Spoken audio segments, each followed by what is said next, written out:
The F.W. Fitch Company presents Dick Powell as Private Investigator Richard Rogue in Rogue's Gallery. Laugh a while when the song is time you stitch shampoo. Don't despair, use your head, save your hair, use Fitch shampoo. The F.W. Fitch Company, makers of Fitch's saponified coconut oil shampoo and Fitch's shaving creams, presents Dick Powell as Private Investigator Richard Rogue in Rogue's Gallery.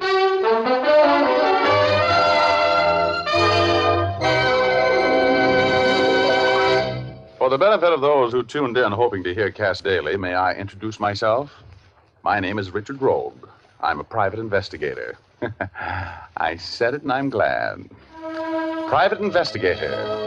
That's the Harvard way of saying I'm a guy who has parlayed a hard head and a great curiosity about other people's affairs into a career. At least that's the way the Homicide Squad's Lieutenant Urban, who shares my interest in unalive bodies, feels about me. And I'd also better tell you now that I have a certain personal idiosyncrasy. I hold audible consultations with my alter ego once in a while when I'm confused and in need of advice. His name is Eugor, which is Rogue spelled backwards, and he's a very fresh little spook. Of course, I wouldn't have known I had an alter ego if Betty Callahan, the girl I would rather be marooned on a desert island with than not, hadn't browbeaten me into reading Sigmund Freud. Betty, who is the sharpest newspaper woman in town, extends upward about 5 feet from the floor, has hair the color of cordovan leather in firelight, and a tip-tilted Irish nose shying away from the most kissable mouth in the world. She's wonderful. And on this day I'm going to tell you about, she and I had lunch together. She had an hour to kill, so she walked back to my office with me. You know, Richard, this is much too nice a day to work. Look, Betty, if you can get rid of that assignment you have for this afternoon, we'll go to the races, huh? Oh, I haven't been out this year. I got some information from Herb Hyde at the cigar store in the lobby. He gave me 2 horses who gave him their word they were ready today. Talking horses? Only to Herb. They don't speak English, but fortunately he speaks horse. Now get on the phone and ask that slave driver at your city desk for the afternoon off. Tell him you have to go to your grandmother's wedding or something. Well, I'll try, but it's not going to work, and I know it. Just sit right down there and pay no attention to that sign asking you to leave a nickel in the cigar box for every call. Oh, thank you. Oh, it's nothing. It's nothing. I'll do anything for the girl I love. Better think of something better than my grandmother's wedding. I know. I'll tell him I want to go to the races. Okay, but... You're Richard Rogue? Yeah? A detective in New York named Clement Cohan referred me to you. My name is Charles McDonald. Yeah, I got his letter.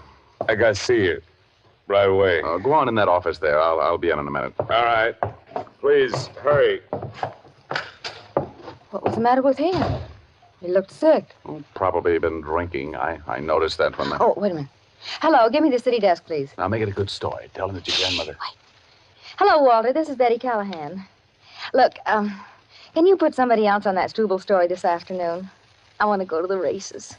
But, Walter... Yes, but... Okay. What did he say? No. Oh. He told me to get right back to the paper, and I like my job, so here I go. Well, then wait a minute. I'll go in and talk with this guy, give him the quick brush and go over with you. Maybe I can talk Walter into letting you take the afternoon off for the betterment of racing, huh? Well, you'll have to hurry. Walter's mad. Well, just take it easy. I'll be right back. Hey, what's the matter? Oh, good Lord, Betty. Richard, what happened? Oh, he fell out of his chair. Yeah. Get Urban on the phone and call it for an ambulance. Oh, Richard. He's dead. Yeah. Yeah, very dead.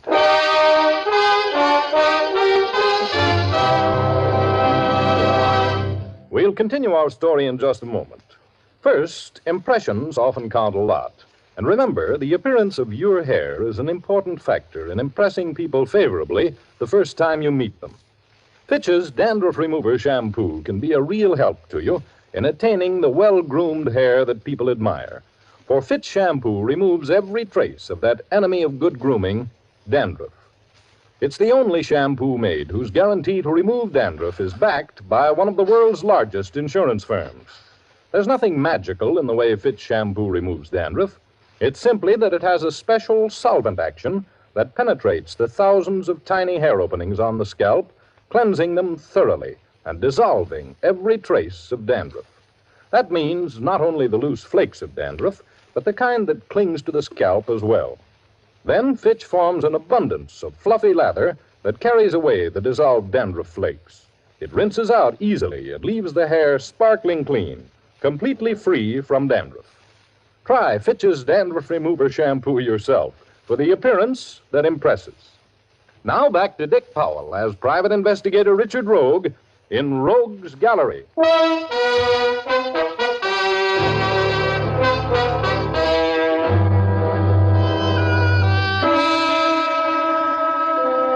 I should be inured to the sight and smell of sudden death by this time, but it always does something to me. It freezes my stomach and gives me a dull ache at the base of my brain. When I left Betty Callahan on the phone in my reception room and walked into my private office, I found my mysterious visitor falling forward out of his chair in death. I knelt by his side and loosened the long topcoat he was wearing.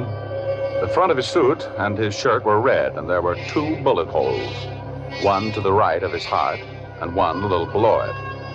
I tried to blame myself for not talking to him at once, for not understanding that his staggering, shuffling gait was not caused by drinking, but by loss of blood. I looked in his billfold for identification.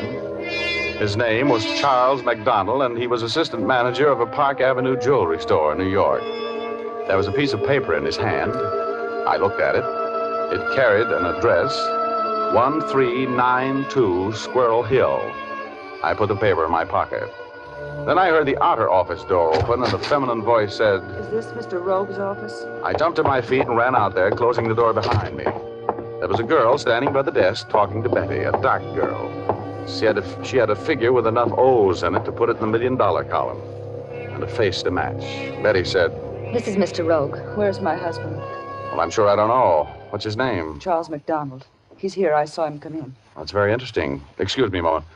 Betty, are they on their way? Yes, both of them. Thanks. Now, Mrs. McDonald, what makes you think your husband is here? I saw him come in here. You were on the elevator with him? No.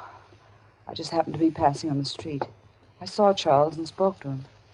He didn't even look at me. He walked right by. I couldn't understand it. He looked sick. I saw him come into this building. I followed him in. Oh, where have you been all this time? I missed his elevator. Why are you questioning me like this? I know he's here. I want to see him. Well, if you missed his elevator, what makes you think he's here? This is a big building, you know. I waited for his elevator to come back to the ground floor. I talked with the operator. He remembered my husband and told me that Charles had asked for your office.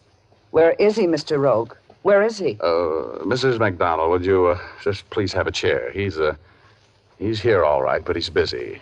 You'll have to wait. Oh, hello, Lieutenant Urban. Come in. Well, Rogue, what goes on? Where's the... Urban, I want to see you in the next office. Follow me, will you?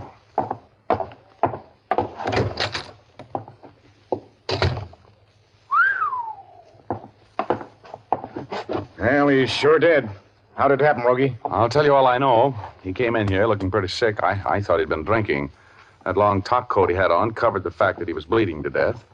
I told him to come in here and wait. I came in about 2 minutes later, just as he pitched forward out of his chair and died. That's when I called you, or had Betty call you. She was here when he came in, saw the whole thing. Looks like a .38 caliber job. 2 around the heart. His name is Charles McDonald, and he's from New York City. Oh, that's interesting. Who's the girl outside with Callahan? His wife. Where does she fit in here? Well, she... Mrs. McDonald, you can't go in there. I want to see Mr. Rogue. Sit down. I'm going in there. No, Mrs. McDonald, no, you can't go in there. I know he's in there. I'm going in. Oh, Charles! Charles!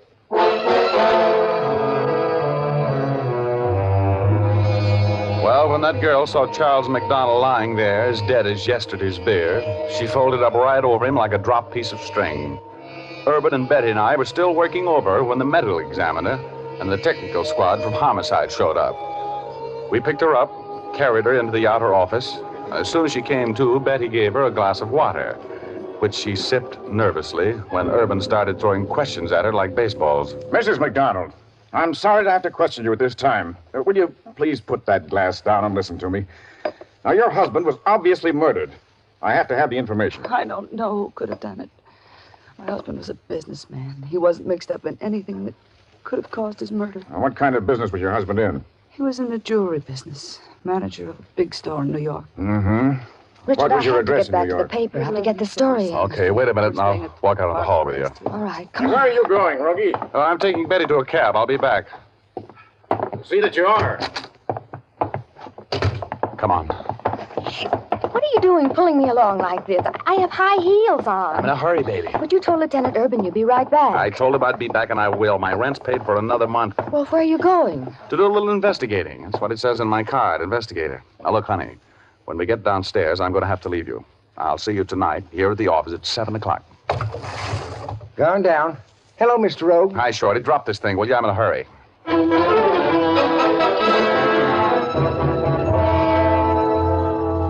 I shot out of that building like a bat out of a belfry and jumped into a cab.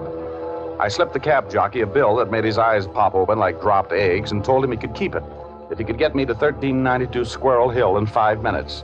That's the address I found in Charles McDonald's hand. We broke every law but the 18th Amendment the next 4 minutes and 50 seconds, and I jumped out of the cab, hit the front steps of that big deserted-looking old house in the dead run. The door was ajar, so I took my gun out of its shoulder holster, put it in my side coat pocket, and walked right into a blackjack. Oh! My glazed eyes told my brain there was a dead man lying there. And then my head hit one of the stars which were surrounding me, and the star exploded with a blinding flash. I felt myself flying upward at a speed that made me dizzy. I was grabbing at the tails of comets, trying to break my speed, but nothing could stop me. I looked down at the earth, and I seemed to be looking through the wrong end of a telescope. It was a little round ball, that's all. I couldn't get my breath. I fought for it. And then my lungs seemed to explode, and everything was peaceful. I opened my eyes, and I was on Cloud 8, my home away from home. Eugor was sitting there, dangling his little short legs over eternity, and combing his long white beard with his stubby fingers. Hello, Rogie. Been using your head for a blackjack backstop again, huh? Oh, never mind the cracks. I feel awful. Who did it? Some big guy I never saw before. Oh, but why would he want to hit me? Well, you must have been interfering in his business, Chiefy. There was a dead man in that room, you know. Yeah, I know it. What was I doing there? I'm a little foggy.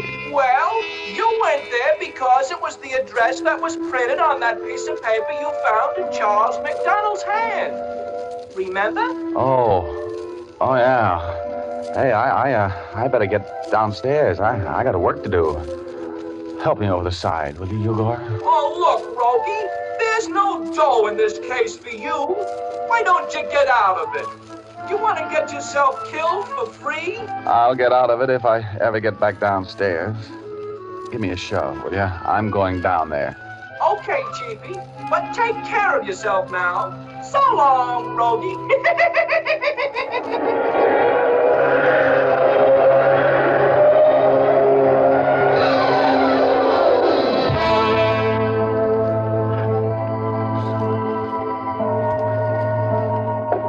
I opened one eye carefully. Then I closed it again so fast that I was afraid the guy who was watching me would hear it snap. He was a big man, and his eyes were the blue of ice cubes. Ice cubes with floodlights behind them. Hot ice.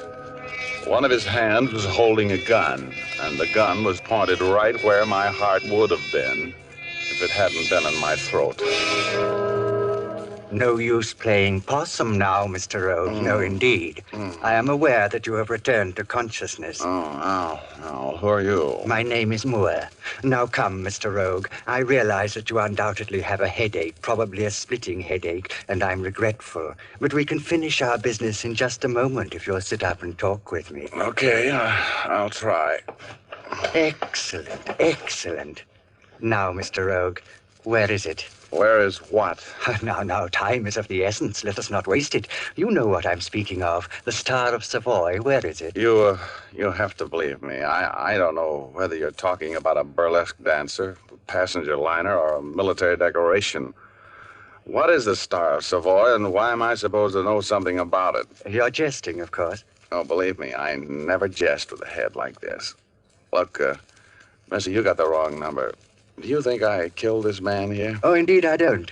He was killed by a man named Charles MacDonald. You know Mr. MacDonald, of course. Oh, vaguely, yes. He was dead when I met him. Delightful sense of humor. I always admire a man with a sense of humor. Good. Well, then, look, I am going to get out of here. That's possible. Entirely possible. After you tell me where I may find the Star of Savoy, Mr. Rogue. I don't know. I don't know anything about it. Don't even know what it is. It's a large diamond, Mr. Rogue, one of the largest in the world, formerly owned by the Hohenzollern family, recently the property of a New York collector of famous jewels. It's a magnificent jewel, Rogue. Magnificent. Where is it? I don't know. I suppose you think I came here after it. Oh, I wouldn't know about that, Mr. Rogue. But you say you met my friend Charles MacDonald after he was dead. Very cleverly put. But when MacDonald left here, he went from here directly to your office. He was carrying the Star of Savoy in his coat. I know that to be true. I was following him. Well, we searched him, the police and I. He didn't have the Star of Savoy or any other diamond over a carat any place on him. That's the truth. Only thing I found on him was this address. That's why I came here. That's very strange. Yes, quite baffling. Have you met a strikingly beautiful girl? Tall, black hair, brown eyes, very appealing. You mean MacDonald's wife? Well, yes, MacDonald's wife. You've met her? Yes, she was at my office when he died. Who is this stiff here? Oh, a former partner of mine. He was attempting to double-cross me, poor fellow. You see, Rogue, he and I had a market for the Star of Savoy, a very fine market. That's why we hope to get it from Mr. MacDonald today. MacDonald was most unreasonable, most unreasonable.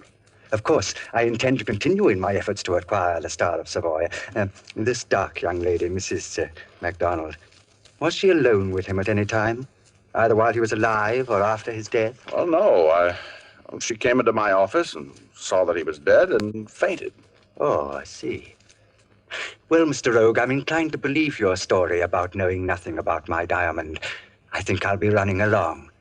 But just to make sure that you don't use your meager talents to pursue me, I'll have to... Oh!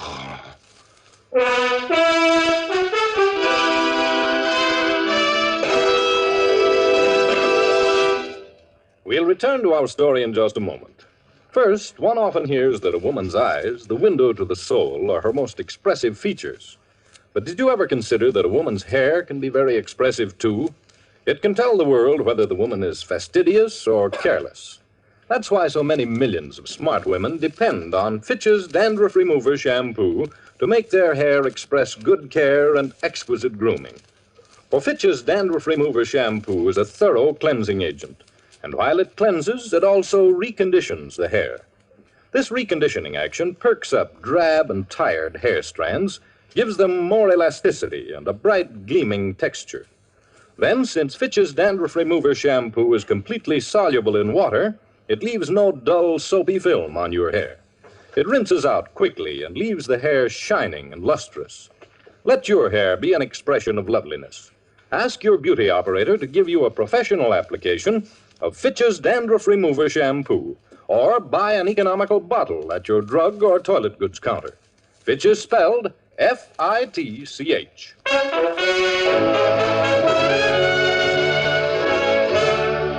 Now back to Dick Powell as Private Investigator Richard Rogue in Rogue's Gallery.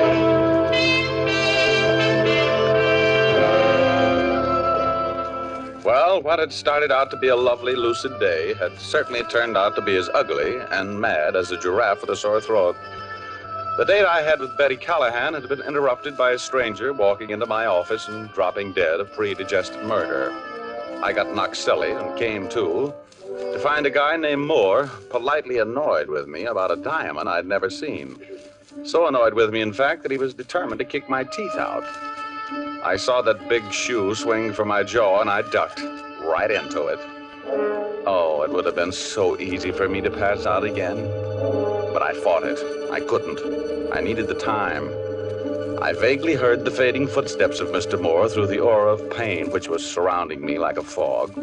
And after he'd faded out, I sat there for a while. Then I got to my hands and knees and crawled until my head cleared a little.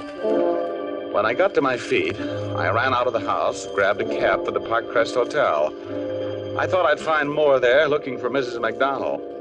Oh, I must have looked like a hit-and-run victim as I approached the very proper clerk. He backed away, but I reached across the counter and grabbed him. Let go of me. I want some information. I want it fast. What room is Mrs. Charles McDonald of New York City in? Mrs. McDonald? Stop stalling. What's her room number? We have a Mr. McDonald, but there is no Mrs. McDonald. His wife is in New York. How do you know that? I sent a wire to her for him last night. There's no Mrs. McDonald out here. And now let me go before I call the house officer. I remembered then. Mr. Mohr had hesitated when I pegged that tall, dark girl as Mrs. McDonald. That girl was an imposter. My head was still doing the Virginia reel with variations on the turns, but I couldn't slow up now. In spite of the racket inside my skull, I was thinking straight and clearly. I ran to my office. It was only a block. And I got that glass that Mrs. McDonald had been twirling in her fingers as Urban questioned her. I took it down to police headquarters and asked the sergeant of the Fingerprint Bureau to dust it for prints and telephoto of the prints to the FBI in Washington. I told him he could find me in my office. I went back to my office and sank into my swivel chair and let sleep take over.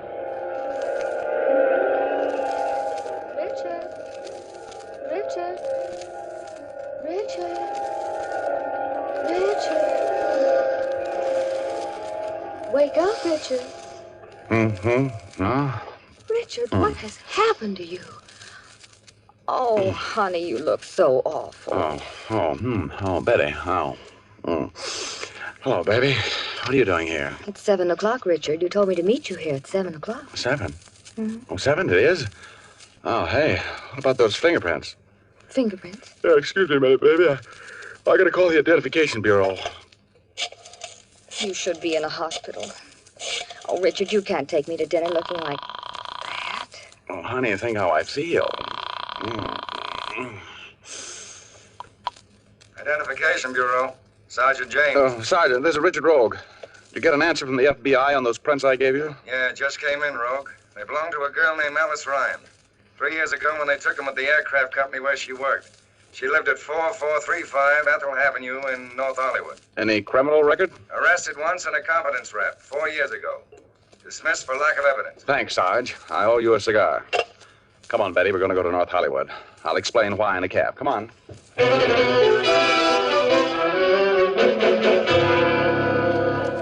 No, Alice does not live here anymore. She moved into Los Angeles about 7 months ago when she quit her job at the airplane factory.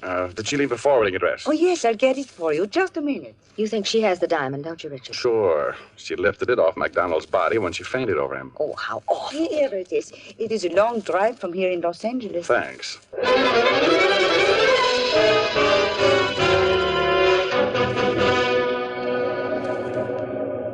Alice Ryan? No, she doesn't live here anymore. She came into money or something. She lives in Hollywood now. Do you know her address there? A big guy around here after an hour ago. It's North Serrano. No, wait a minute. I'll get it for you. A big man. That's the man Yeah, that's the man. He has an hour's head start. Here it is. I wrote it down for you. Oh, thank you, sir.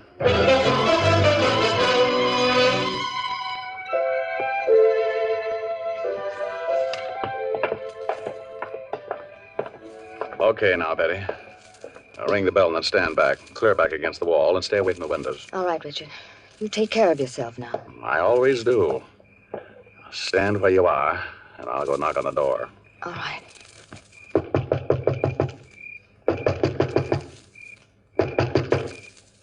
You stay right there, Betty. I'm going to try the door. Now, stay where you are. I will.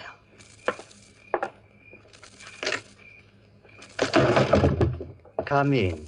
Come in, Mr. Rogue, and don't attempt to be clever because you present a beautiful target there in the doorway.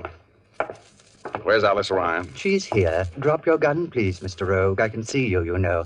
I have a bit of advantage. Drop your gun, Mr. Rogue. Close the door, Mr. Rogue. Now that I've turned the light on, you can see that you have found Alice Ryan. Oh, brother. Yes, I'm sorry. I was forced to eliminate her, Mr. Rogue. She was most unreasonable about giving me the Star of Savoy. She chose to pit her ordinary brain against my genius in this race to see who would be the possessor of the stone after Charles MacDonald was eliminated.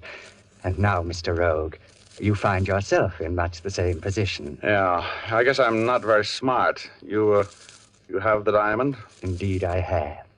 And I think perhaps you deserve a glimpse of it. There.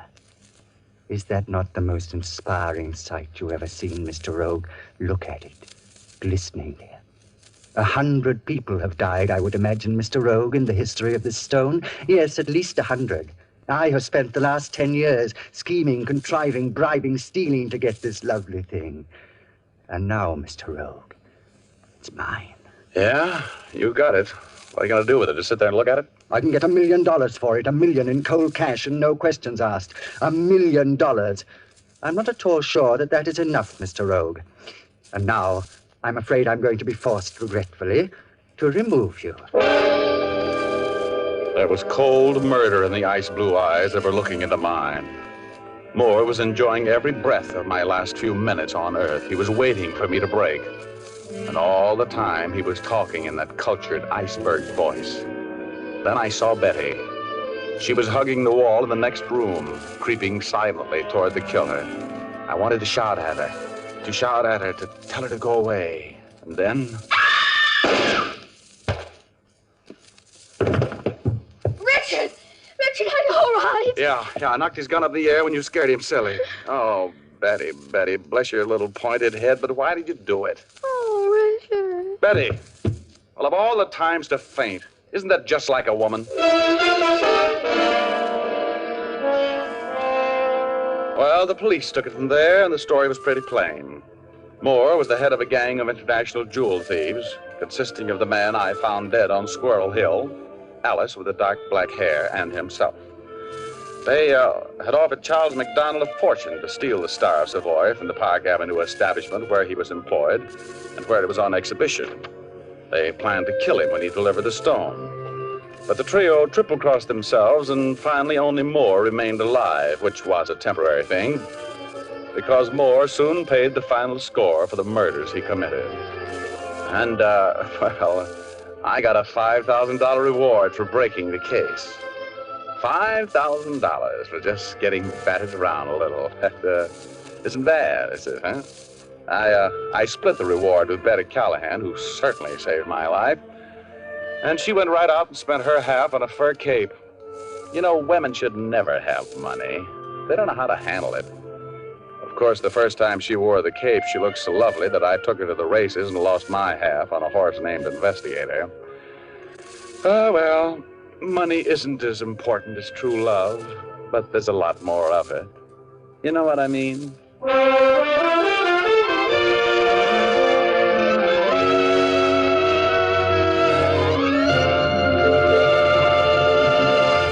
This is Dick Powell again, ladies and gentlemen. It's awfully nice to meet you on a new network. I hope you enjoyed our story tonight. Ray Buffum wrote it. Leith Stevens composed and conducted the music, and Dee Englebach produced and directed. Be with us again next Sunday, will you? We have a story for you about a triangle, a rendezvous, and a plan that failed. We call it Lady with a Gun. Thanks for listening, and now here's Jim Doyle. Listen again next week at this same time to hear Dick Powell as private investigator Richard Rogue in Rogue's Gallery. Laugh a while, let a song be your style. Use pitch shampoo. Don't despair, use your head, save your hair. Use pitch shampoo. After and between Fitch shampoos, you can keep your hair shining and manageable by using a few drops of Fitch's Ideal Hair Tonic every day. Fitch's Ideal Hair Tonic is not sticky or greasy, yet it gives your hair that well-groomed look.